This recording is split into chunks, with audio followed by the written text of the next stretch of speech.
Bueno, buenos días compañeros, compañeras. En principio, agradecer la posibilidad de poder compartir. Siempre es interesante poder debatir, intercambiar experiencias con compañeros de distintas provincias, con compañeros de distintos sindicatos del país.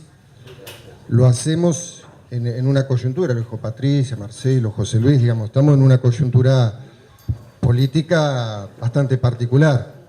Quienes somos educadores, quienes somos docentes, siempre que hablamos de educación, en educación, decimos que la educación es poner en texto y en contexto.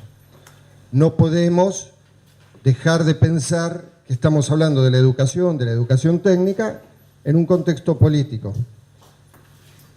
Lo decía Marcelo, hubo un contexto que fueron los 90, hubo un contexto que uno puede decir la década del 50, del 60, digamos, la historia del país, ha tenido distintos contextos históricos, políticos, económicos, y en ese marco también fueron las políticas educativas y en ese marco también fueron las políticas de educación técnica.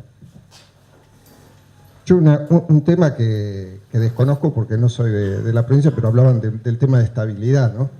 Yo digo, la importancia que tiene estar discutiendo el tema de estabilidad. La importancia que tiene tener un sindicato fuerte, que pelee, de estar organizados en torno a ese sindicato, de fortalecer la organización sindical. Yo digo, no es solamente que se viene un periodo de flexibilización laboral. Digo, Paolo Roca, uno de los capos industriales de la Argentina, uno de los, digamos, sostenes políticos, económicos de este gobierno, dijo hace pocos días en el coloquio de IDEA, hay que reformar el estatuto del docente. El estatuto del docente históricamente, o para un imaginario, es un régimen de licencias, que da permisividad y hace que los docentes prácticamente no vayamos a trabajar. ¿Vieron qué es esto que se dice? Tiene un régimen de licencia que el docente no va a trabajar. Estas cosas que dice, por cada docente hay 4 suplentes, bueno, todas estas barbaridades que hacen al desconocimiento de lo que es, ¿no? Digo, debe pasar en todas las provincias. Si se jubila un supervisor, el director pasa, el vice va subiendo, son suplentes hasta que se hace el concurso. Suplentes, no es que están en su casa sin trabajar. Pero bueno, ante este desconocimiento, yo digo, para nosotros el estatuto del docente, además de un régimen de licencia, que como todo trabajador tenemos derecho a poder enfermarnos, que se enferme un familiar, poder estudiar o lo que sea. Para nosotros el estatuto del docente, por sobre todas las cosas, además es garantía de libertad de cátedra, es garantía de estabilidad de los compañeros.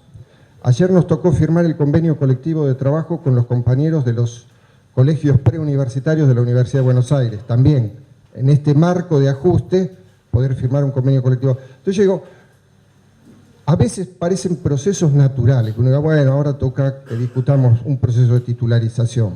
Ahora, si lo ponemos en el contexto histórico, en un contexto histórico donde las condiciones de los trabajadores están puestas en cuestión, el estatuto del docente fue puesto en cuestión en el coloquio de IDEA. A veces no dimensionamos qué quiere decir eso, ¿no?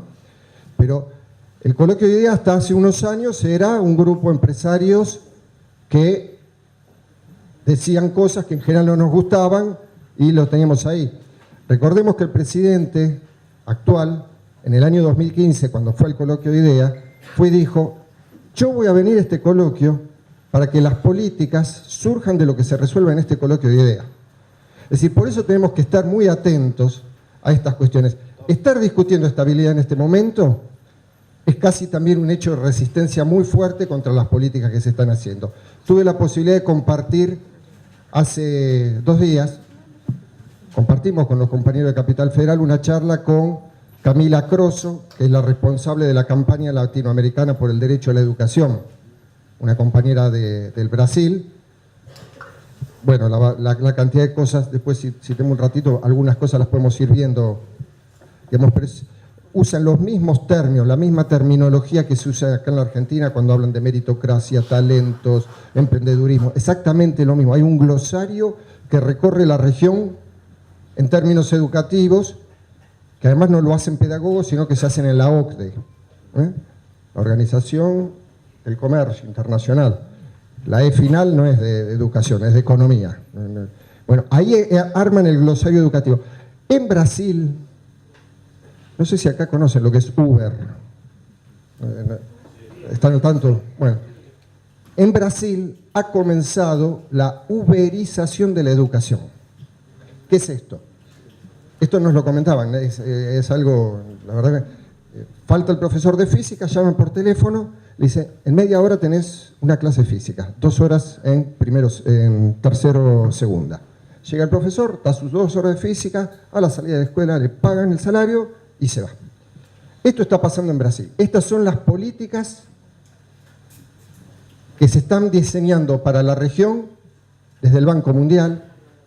Hay un documento del Banco Mundial que creo que para todos los que militamos la educación pública tiene que ser un documento de lectura obligatoria que se llama Profesores Excelentes. Yo recomiendo que lo lean porque ahí habla de la escuela, digamos, para quienes estamos en las escuelas permanentemente, vemos cómo se elaboran políticas desde un laboratorio de ensayo y alejado. Lo llamativo de esto que dice que hay profesores y del otro lado no hay estudiantes, hay clientes. Está escrito así. Llegó docentes y clientes. Esa es la lógica en que nosotros tenemos que debatir la educación hoy en la Argentina. Esa es la lógica en que tenemos que discutir la educación técnica. Hoy, para hablar de educación técnica, hay una serie de lineamientos, ¿no? Digamos, a veces es como una especie de archipiélago, ¿no? O de una cartografía que hay que seguir a ver exactamente cuál es el rumbo de la política educativa.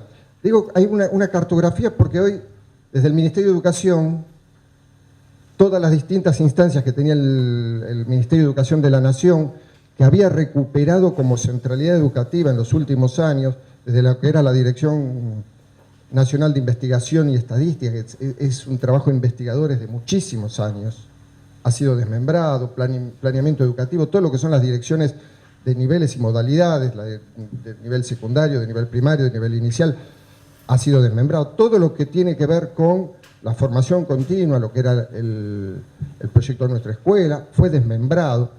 Entonces, y desmembrado y a la vez se le entrega cada una de estas cosas a distintas fundaciones. Teach for All, Enseña por Argentina en nuestro caso, Fundación Cimientos. Bueno, entonces hay que empezar a armar esta especie de cartografía que nos permita poder discutir qué es lo que pasa con la escuela en la Argentina, qué es lo que pasa con la escuela técnica. Yo digo, hay 3 grandes lineamientos. Uno, digamos, que es el alma mater, que es esto, profesores excelentes del Banco Mundial. Después hay otro que es el Plan Maestro, que es un proyecto de ley que por ahora está dormido en el Congreso. El otro es Secundaria 2030, que son una serie de documentos que están en debate en el Consejo Federal. Secundaria 2030 no es solamente para la secundaria común, es para todo el nivel secundario. O sea, secundario común, secundario técnico, secundario artístico, o las distintas modalidades de secundario que puede haber en algunas provincias. Y después hay un documento, no sé si alguno lo pudo llegar a leer, ya tiene un tiempito, está desde el año pasado en la página del INET, que se llama Capacidades 2020. Capacidades 2020, ¿lo conocen? Bueno, en la página del INET, ahí lo pueden ver, es un documento elaborado por 900 empresas. Esas 900 empresas hacen un análisis y un diagnóstico del estado de la situación de la educación técnica y propuestas. Rebobino un poquito. Llegó un documento hecho por 900 empresas. Hasta el año 2015, todo lo que tenía que ver con la ley, con lo referente a la educación técnico-profesional, educación técnico a nivel secundario, formación profesional y tecnicaturas superiores, se discutía en un órgano tripartito que era el Consejo Nacional de Educación, Trabajo y Producción, donde estaba representado el Estado a través del Ministerio de Educación, el Ministerio de Economía, Ministerio de Trabajo, Ciencia y Tecnología, los sectores empresarios de la Unión Industrial, los bancos, la Asociación de Bancos, confederaciones rurales, la CAME, bueno, todos los sectores empresarios, el sector de los trabajadores, distintos sindicatos de la industria, de los servicios, los sindicatos docentes nacionales, la CETERA, SADOP, la CEA, UDA, AMET. Bueno, y en ese ámbito tan ecléctico, donde podríamos decir que estaba desde sindicatos de la CTA o de la CGT hasta la Unión Industrial, se lograban acuerdos por consenso. Ahora, había una política nacional que hacía que en esos consensos tuviera mucho más peso la definición que tomábamos los trabajadores que la que podía tomar la Unión Industrial. Entonces, cuando se debatía la Ley Nacional de Educación Técnica, yo les cuento una anécdota, la ley se aprobó en septiembre del 2005. Previo a eso hubo una serie de debates, ¿no? Me acuerdo un debate central que era la ley, el proyecto de ley que se iba a enviar al Congreso, decía, en el marco de la Ley Federal de Educación se sanciona... Y nosotros decíamos, no puede decir en el marco de la Ley Federal, porque la Ley Federal precisamente si algo que hizo es destruir la educación técnica, no puede ser un marco legal. Bueno, fue el debate, ¿no? Digamos, era el debate de un proceso que recién estaba comenzando a darse en la Argentina, y la Ley Federal todavía estaba vigente. Pensemos que la Ley Federal se deroga un año después, en el año 2006, con la Ley Nacional de Educación. Bueno, ese debate, en aquel momento, desde CETERA, nosotros planteamos, nosotros no vamos a firmar ese anteproyecto, no vamos a avalar, y se hizo un Congreso Nacional de Educación Técnica en el año 2005. En ese Congreso, además, casi todos los bloques parlamentarios nos pidieron poder enviar asesores para participar en forma de observadores. La CETERA hizo 12 observaciones a esa ley. Una que en el proyecto original no tenía contemplado el financiamiento. La primera, bueno, que no tenía que decir en el marco de la ley federal. Dos, que no tenía que tenía que haber un financiamiento propio. Otra, que tenía que haber el compromiso de que tenía que haber la formación docente inicial para los docentes de las escuelas técnicas. Bueno, en 12, ahora no me acuerdo todos, pero bueno. Bueno, eso se debatió y esos 12 puntos fueron los que salieron como conclusiones.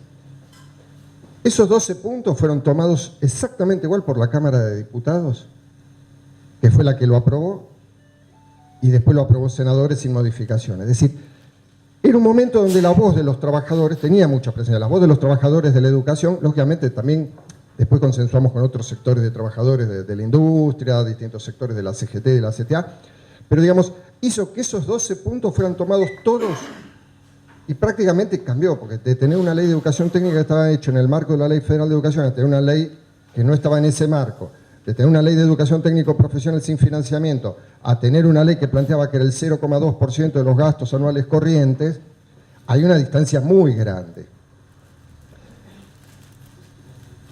En ese marco se debatía en el CONETIP. Entonces, digamos, había una impronta muy grande, digamos, no es porque lo decía la CETERA, porque había una construcción muy grande atrás, y cada uno de los actores sabía que cuando la CETERA estaba hablando ahí, estaba hablando de las distintas provincias, desde Tierra del Fuego hasta Formosa, desde Jujuy hasta Entre Ríos, por todas, estaba la voz de los docentes. Había una voz autorizada que lo hacía por su experiencia, por lo que habíamos construido históricamente como trabajadores de la educación. Bueno, hoy eso no está más, entonces elevan y hacen este documento, Capacidades 2020, 900 empresas. Es un documento de una lectura compleja, con muchos datos económicos, pero también creo que es deber de quienes estamos comprometidos con la educación pública, de hacer el esfuerzo, leerlo, debatirlo. Les voy a hacer una síntesis muy escueta. ¿Qué dice ese documento? La educación es un desastre. La educación técnica es un desastre, los técnicos egresados no saben nada, no pueden entrar a trabajar, etcétera, etcétera, etcétera. Bueno, digamos, esto que muchas veces nosotros escuchamos por los medios de comunicación y a veces con cierto grado de colonización cultural repetimos en la sala de maestros, en la sala de profesores, ¿no? Ahora, hay que ver qué es lo que dice, ¿no? Cuando uno termina de leer ese documento, empieza a ver qué es lo que dice.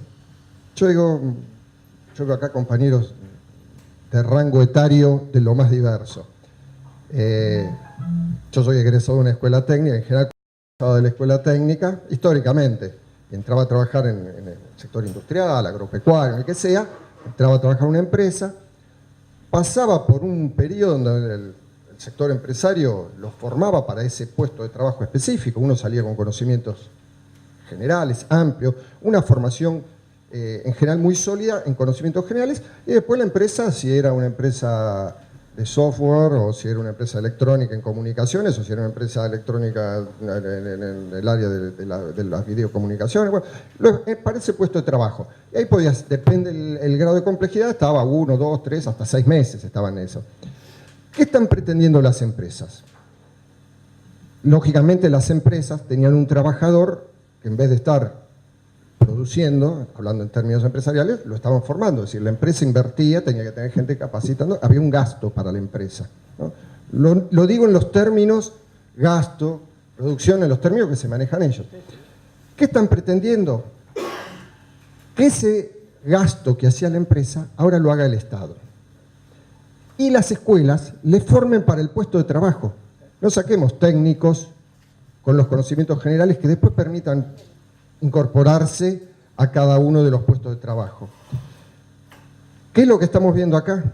Así como a principios del 2016 nosotros vimos una brutal transferencia de ingresos vía quita de retenciones al sector agroexportador, a las mineras, como hubo una transferencia brutal de los trabajadores vía devaluación hacia los sectores de la economía concentrada.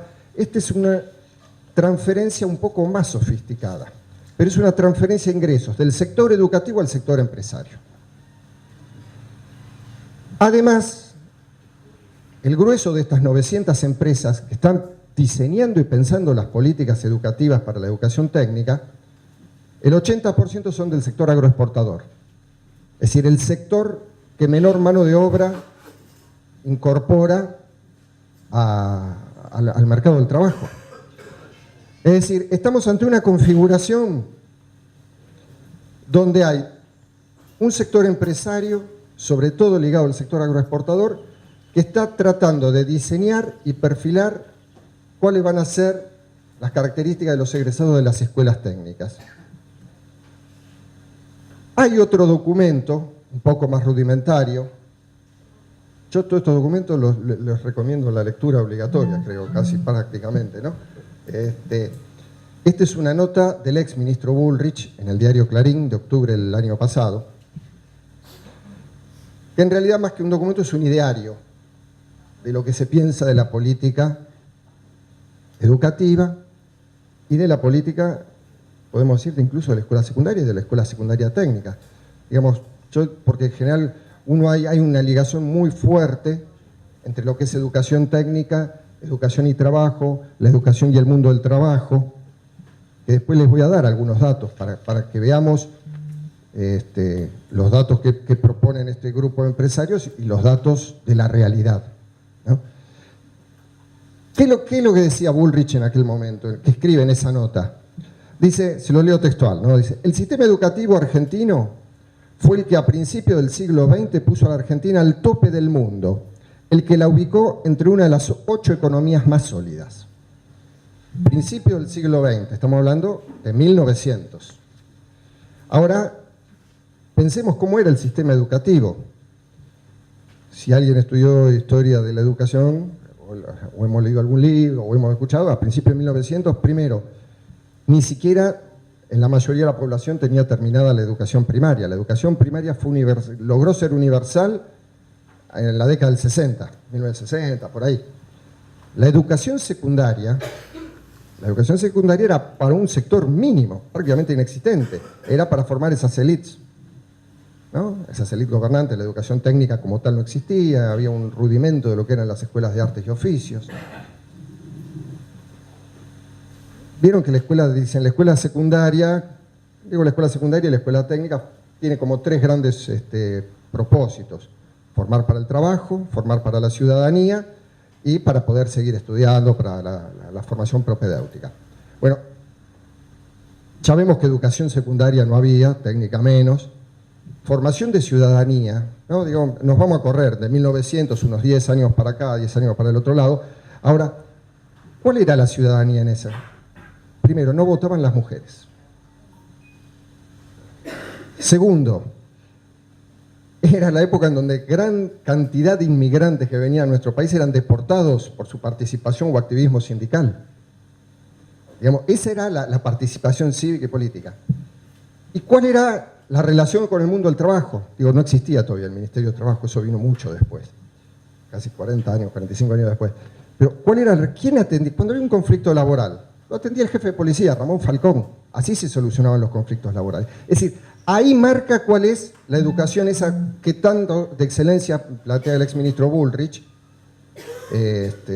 Lo puede decir Silvino Chiaro, que es el actual ministro, digamos, hay una continuidad política. Pero digo, esa es la línea política. Esa es la línea que están pensando para la educación. Primero, que no sea una educación para todos. Segundo, ¿vieron esta otras frases que también decía el exministro?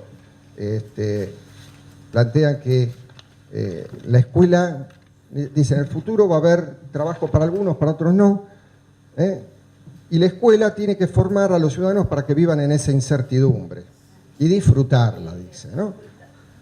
Eso solamente lo puede decir alguien para el cual la incertidumbre es saber si va a ir de vacaciones al Caribe o a Europa.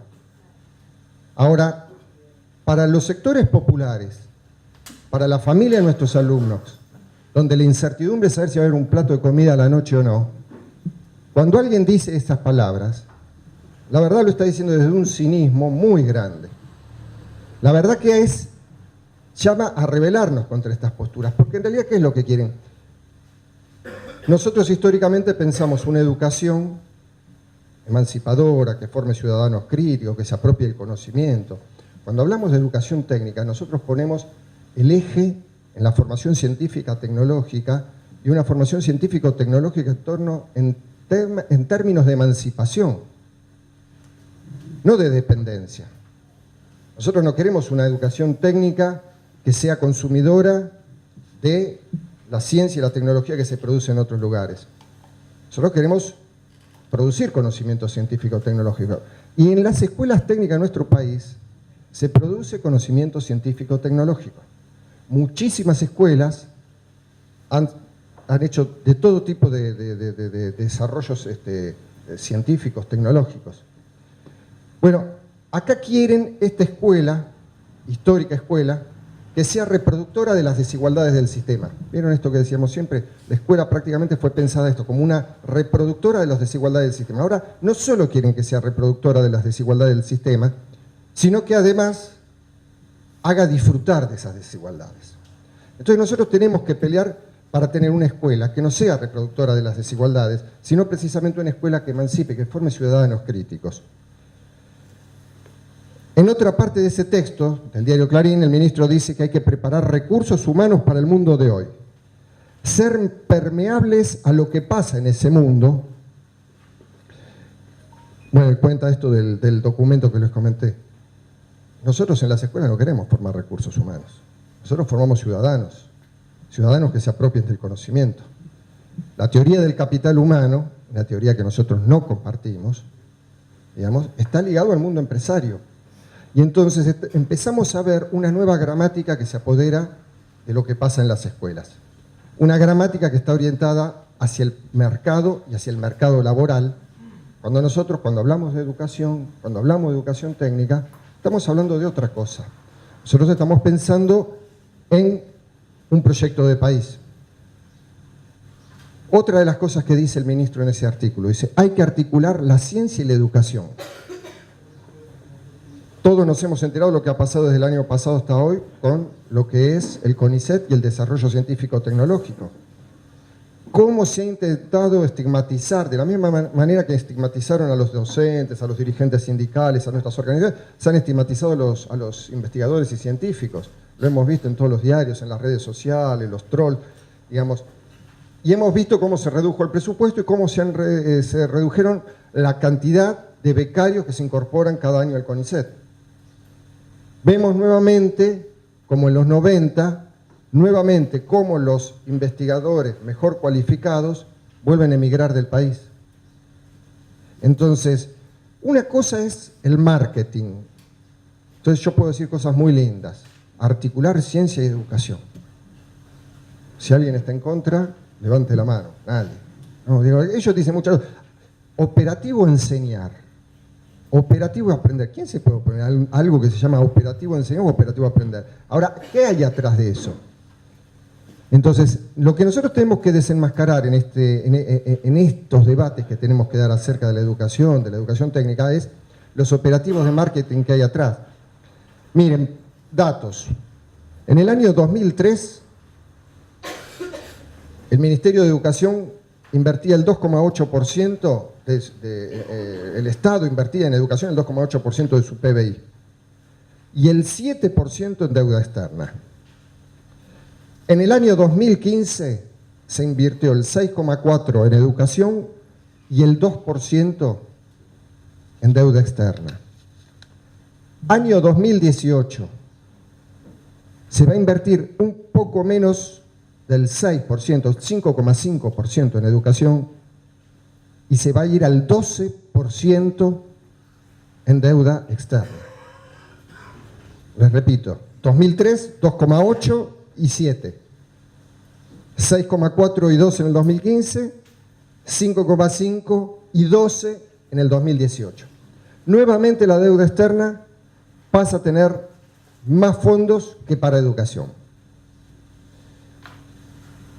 Cuando uno lee además este documento de Capacidades 2020, en realidad lo que están planteando es una formación a demanda, ¿no? Las empresas demandan técnicos o agrotécnicos o certificaciones en formación profesional en determinado rubro, van y las escuelas tienen que formar en eso. Lógicamente esas empresas después deciden o evalúan que tiene menores costos si en vez de estar en Argentina se va a Honduras, a Brasil o al sudeste asiático, cierra y esos egresados de la escuela quedan sin nada porque no están. Nunca las políticas educativas del país, nunca el planeamiento educativo hace políticas a demanda.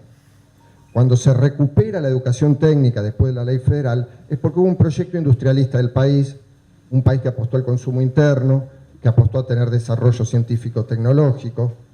Entonces ahí hay una oferta, el Estado genera una oferta. Datos para tener en cuenta. Nuestros estudiantes no saben nada, dicen, los científicos investigaban boludeces, ¿no? Se llenan los diarios todo eso. Hay un informe que se hace anualmente, internacional, que evalúa el desarrollo científico-tecnológico de los países. Se llama Informe Bloomberg. De los 200 países de mayor desarrollo científico-tecnológico, la Argentina el año pasado estaba en el puesto 49. El 49 de los 200 mayores. Y era el primero en la región, en América Latina y el Caribe.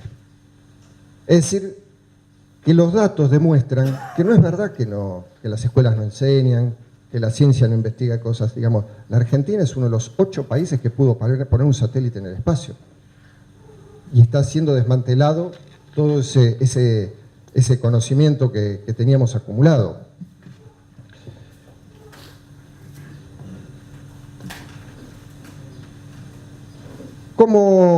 Yo les voy a dar algunos datos para que veamos. La inversión en educación técnica. El presupuesto, históricamente el fondo de financiamiento que tiene la Ley de Educación Técnica hasta el año 2015 se ejecutaba entre un 95 y 97%. Para lo que son los presupuestos del Estado, un nivel de ejecución de esas características es un nivel de ejecución muy alto, muy alto. Año 2016, el presupuesto fue de 3.300 millones de pesos y se ejecutaron solamente 300 millones de pesos, un poquito más, casi el 11%.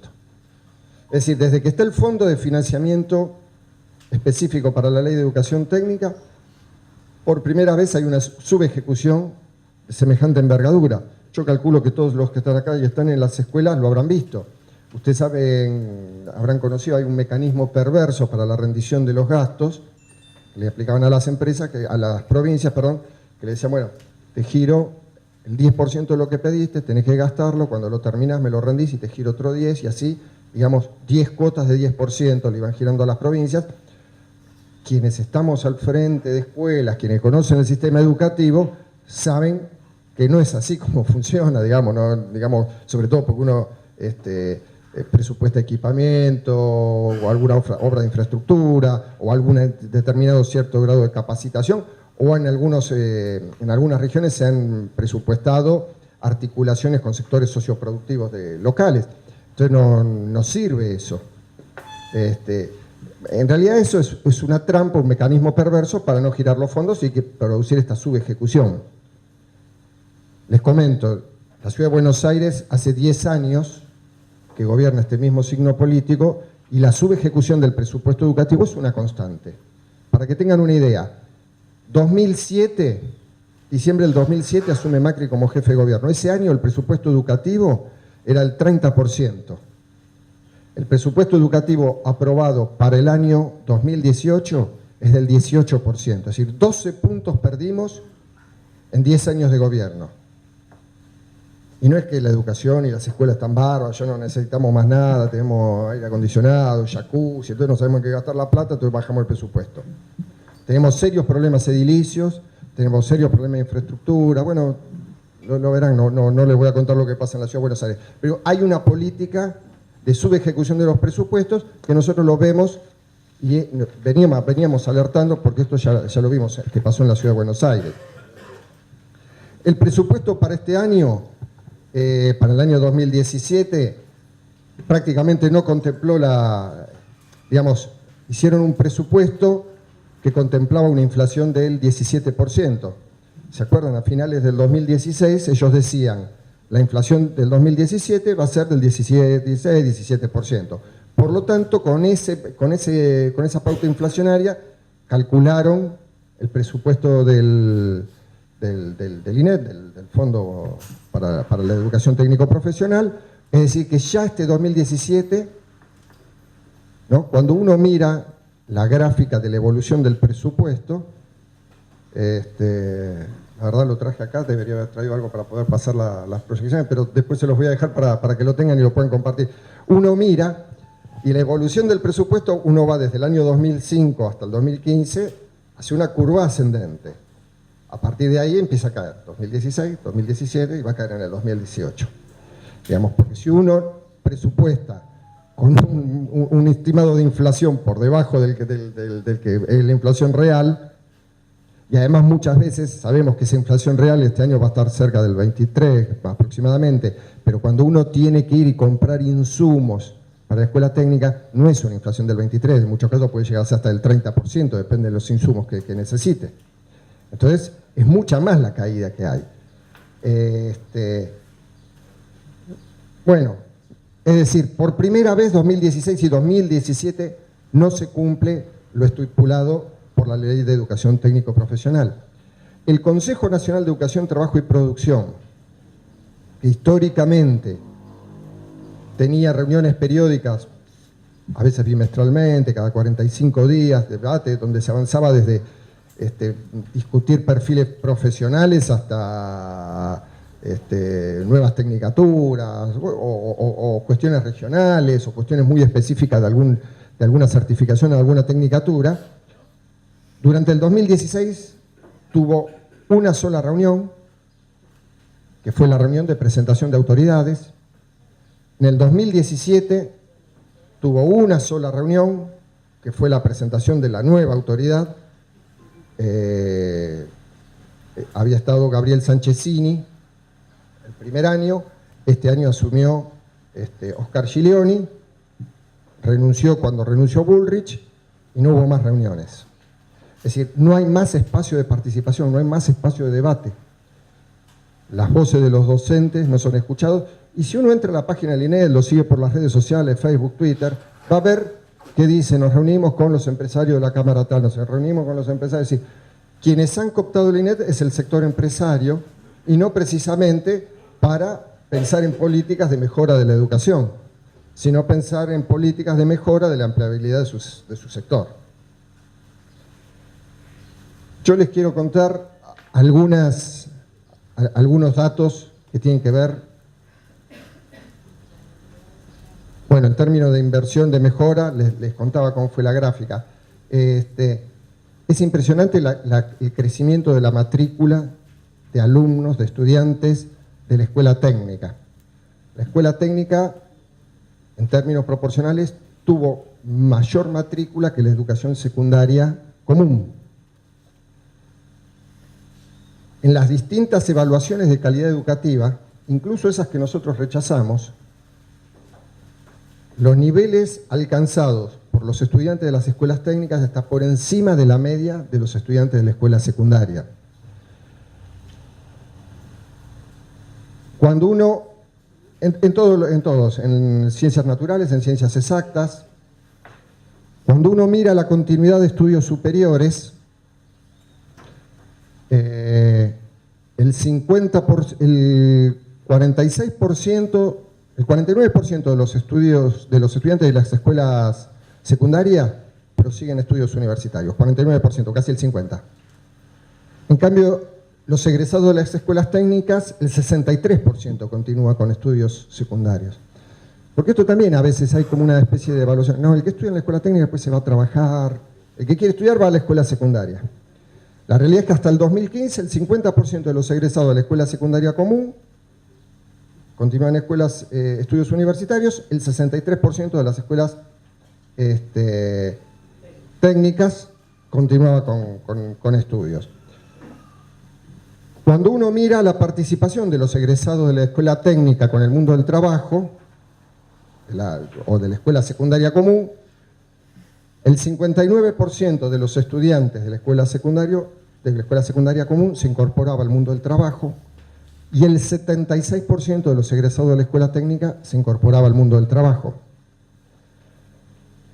Cuando uno mira y compara los niveles de empleabilidad con niveles de cualificación, uno ve que los mayores, comparando grado de cualificación, cuando tienen la escuela secundaria terminada se accede a un 69% accede a trabajos y empleos de mayor cualificación, mientras que los egresados de las escuelas técnicas acceden el 81% de los egresados a empleos, es decir, es muy alto el nivel de empleabilidad en trabajos de alta cualificación de los egresados de las escuelas técnicas.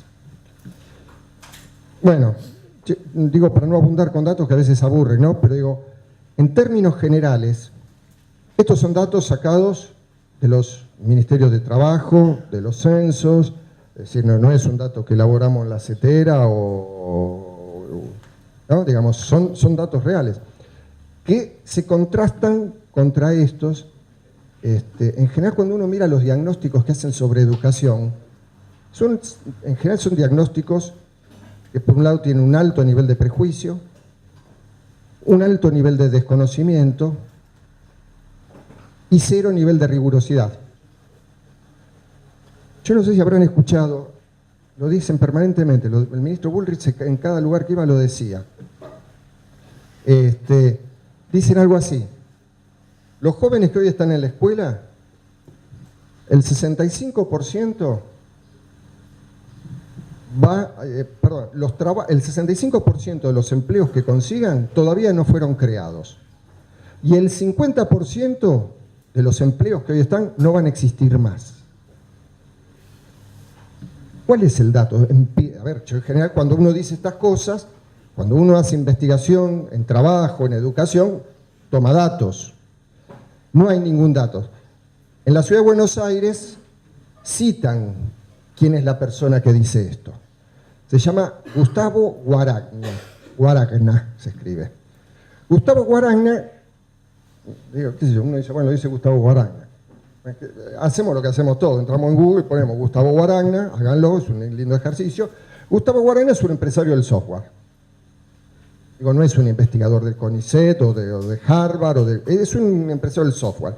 Y cuando uno mira su currículum, pone entre sus principales habilidades que es mago e ilusionista. Yo digo, con estos criterios están... Claro, uno se ríe, pero esto es planeamiento educativo.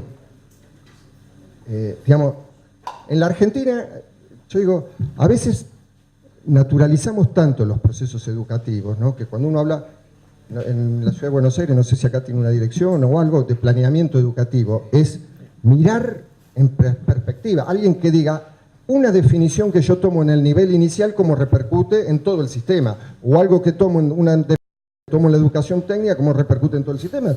Digamos, ha desaparecido planificar la educación, porque han atomizado, ¿no? Han hecho una especie de gulags, de archipiélagos, donde a cada fundación le ha dado un pedazo de la educación para que haga lo que más o menos quiere, le parezca o lo que necesite. Entonces, hoy en día, yo digo, uno piensa la educación técnica y digo, en la Argentina actual la educación técnica se ha convertido en un hecho contracultural. En una Argentina que no apuesta al trabajo, que no apuesta al conocimiento, que no apuesta al desarrollo científico-tecnológico, que no apuesta a que todos los pibes estén en la escuela, que todos los chicos y las chicas tienen que estar en la escuela, hay que tener políticas para que todos los pibes y chicos estén adentro de la escuela, puedan ingresar, permanecer y egresar y aprender y acceder a conocimientos de calidad. Hoy en día estamos llevando adelante una actividad contracultural, porque ¿cuál es el régimen? ¿Qué es lo que nos dicen hoy? Meritocracia. Y bueno, si este no terminó la escuela es que no hizo méritos. Hay que esforzarse más. Y aparte hay que ser emprendedor, ¿no? Meritocracia, emprendedurismo, en realidad lo que muestra es desresponsabilidad del Estado. Cuando tenemos un Estado que tiene políticas de empleo, tiene políticas de trabajo, tiene políticas industriales, tiene políticas de desarrollo científico-tecnológico, la escuela se puede dedicar a hacer lo que tiene que hacer, que es enseñar conocimiento, a producir conocimiento. Ellos quieren una escuela que imparta instrucción, una escuela que sea donde nosotros somos una especie de técnicos, ¿no? Entonces, no técnicos en el sentido técnico de egresar de escuela técnica, sino alguien que repite una operación. Entonces, un técnico puede estar desde el nivel inicial hasta el nivel universitario. Entonces, ¿qué hago yo? Me paro delante de una clase, repito una serie de procedimientos y los chicos los tienen que aprender. El que no aprendió es porque no hizo los méritos suficientes y el sistema lo corre. Y aparte tienen herramientas nuevas para decir por qué hay que correr este estudiante, ¿no? ¿Vieron que aparece ahora la neurociencia en la escuela? Entonces la neurociencia viene a explicar las desigualdades del sistema y de la política. Y le va a decir, bueno, pero para este chico vamos a tener algún tipo de remedio, algo le vamos a dar. Y nosotros entendemos que a veces nos paramos frente a un grupo y damos una clase y sale bárbara, y con otro grupo tenemos que ver, replantear la estrategia, dar la vuelta, de retomar otro tema, porque no somos técnicos reproductores, nosotros somos educadores. Entonces, educar es construir conocimiento. Nosotros, cuando estamos frente a nuestros alumnos, trabajamos para producir y construir conocimiento, no para generar información. Eso es hacia dónde están yendo. Hay unos documentos, les comento Ciudad de Buenos Aires porque estuvo en debate, estuvimos medio en la tapa de los diarios con las tomas de las escuelas, hablaban de que la nueva escuela iba a tener un 30% los alumnos, los estudiantes con docentes, que en realidad no son docentes, sino facilitadores, y un 70% de trabajo colaborativo y autogestionado. En términos sencillos, decir, yo entro en YouTube y pongo cómo hacer tal cosa y YouTube me lo explica. Y nosotros entendemos que la escuela es mucho más que eso. Eso es acceder a una información y poder aplicarla, no construir conocimiento. Ahora, no es que lo hace la Ciudad de Buenos Aires, esos son los documentos que están atravesando todo el sistema educativo. Vamos a procesos de desescolarización. Nosotros sabemos que en la escuela, además, pasan muchas otras cosas, además de lo que está en el currículum. Cuando los chicos participan, cuando se organizan, cuando tienen participación política, digamos, eso también es la escuela. Eso no lo mide ninguna prueba estandarizada. He visto a lo largo del país cantidad de actividades, sobre todo en muchas escuelas técnicas, de campañas solidarias. Les cuento una, la última que vi, es una escuela técnica de química que en un viaje de estudios en un pueblo de Jujuy pudieron comprobar que no tenían agua potable por la cantidad de arsénico que había en el agua y diseñaron con los profesores un sistema de potabilización de arsénicos. No sé si se dice exactamente así, que le quitaba el arsénico, no soy químico, pero y llevaron eso en un proyecto solidario que además produjo conocimiento y construyó conocimiento. Ahora, no quieren eso. Ellos quieren algo que les resuelva las necesidades de la empresa. Por eso nosotros tenemos que pensar en esos términos. Está atravesando toda Latinoamérica algo que se llama las redes de empresarios por la educación. ¿Qué es esto? Cuando uno escucha, son empresarios que se muestran preocupados por la educación, ¿no? Dicen, no, la educación, los chicos tienen que aprender, ¿no? Esto, el marketing, que casi podemos compartir ahora, insisto, parten de diagnósticos cerrados y dan soluciones que no son las que nosotros queremos. Los que defendemos la escuela pública, defendemos una escuela de calidad para todos nuestros estudiantes que produzca conocimiento. Ellos no. Hoy, ¿quiénes son los que están diseñando las políticas educativas? Yo digo la región, pero hace 15 días los estudiantes de Italia le fueron a tirar huevos a McDonald's porque no querían hacer pasantías. Digo, los mandaban a hacer pasantías a McDonald's. Digo, está pasando en todos lados esto. Nos contaban, en Francia, no pudieron aplicar las pruebas internacionales, las PISA, porque hubo un rechazo muy fuerte por parte del sistema educativo. Entonces digo, el sistema, la OCDE, el Banco Mundial, el Fondo Monetario Internacional, están diseñando las políticas educativas. En ámbitos donde se debatían políticas educativas históricamente, UNESCO, UNICEF, no desaparecen, desaparecemos los docentes de esos ámbitos. Eso es lo que está pasando, no hay más. De la misma manera que en la Argentina, los docentes no podemos discutir más. La paritaria nacional, nosotros no solo discutíamos salario, nosotros discutíamos formación docente, discutíamos la distribución de netbook, la distribución de libros, el programa de formación, digamos, discutíamos también de propuestas pedagógicas. Por eso no hay ámbito de discusión. Hay políticas donde la voz de los docentes otra vez pasamos a estar proscriptos. Una última cosa les comento, no sé si ustedes escucharon hablar de la Agencia Nacional de Formación del Talento. Hasta los nombres son así, ¿no? Es un documento oficial, tiene el sello del Ministerio de Educación. Crean la Agencia Nacional de la Formación del Talento. Yo digo, fíjense que además todo esto tiene reduccionismo biológico, ¿no? Porque ¿quién determina quién tiene talento, quién no? O quién tiene talento para determinada cosa y quién no, ¿no? Digo, nos pondrán alguna especie de termómetro que nos medirá los talentos en la escuela, no sabemos. Pero lo escriben, ¿eh? Es un documento. Por ahora está parado. De la misma manera que está parado el plan maestro. No sabemos ahí si murió definitivamente o no, pero está ahí. Digamos, creo que en eso también, a veces decimos, bueno, está en el Congreso, pero eso también son responsabilidades que tenemos en cada una de las jurisdicciones. Nosotros tenemos que poder decir a los que nos representan en el Congreso, diputados y senadores, de qué se trata el plan maestro, de qué se trata la Agencia del Talento. La Agencia Nacional del Talento lo que hace es destruir la Ley de Educación Técnico Profesional. La Ley de Educación Técnico Profesional estaba pensada en los tres ejes: la educación técnica a nivel secundario, la formación profesional y la educación técnica superior. Algo que no se llegó a hacer es la forma en que se articula, o no se llegó a hacer en forma universal, digamos. En algunas jurisdicciones o en algunas partes se hizo, de qué manera podía dialogar estos tres niveles de la educación para que sea un sistema, digamos que sea como especie de vaso comunicante. Bueno, ¿qué hace? Le saca la formación profesional y las tecnicaturas superiores a lo que es la estructura del INEP, le saca parte del financiamiento, el INEP queda con la educación secundaria y parte del financiamiento, y dice que lo que va a hacer es prospectar la demanda del sector socioproductivo en forma sistemática y unificada. ¿Esto qué quiere decir?